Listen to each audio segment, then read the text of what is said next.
Hello everyone and welcome back to our channel. In today's tutorial, I'll show you how to test your Shopify website to ensure everything is functioning properly before launching.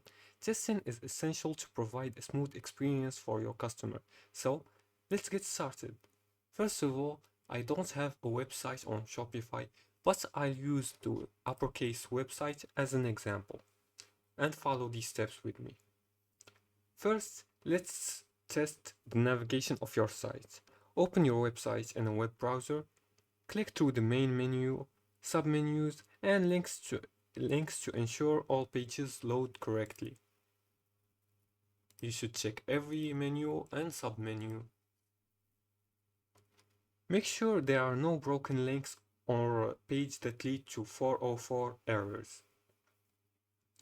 Next, check your product pages. Navigate to different product pages and verify that images, descriptions, and prices are displayed correctly. Add a few products to your cart to ensure the Add Cart button functions properly. And then check the product's variants, like size or colors, are working as expected. It's crucial to test the checkout process to ensure it works smoothly. Go to your cart and click Checkout.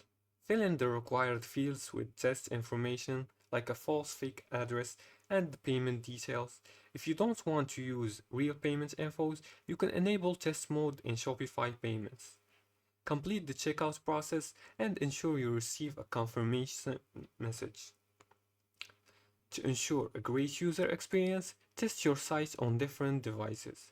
Use a mobile phone and a tablet to check that your site is responsive and looks good on various screen sizes. And make sure all elements including buttons and images are displayed correctly and are easy to navigate. And that's it. You've successfully tested your Shopify website to ensure everything is working correctly.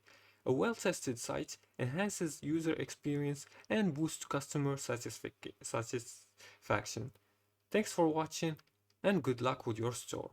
Don't forget to like and subscribe and leave a comment if you have further more questions.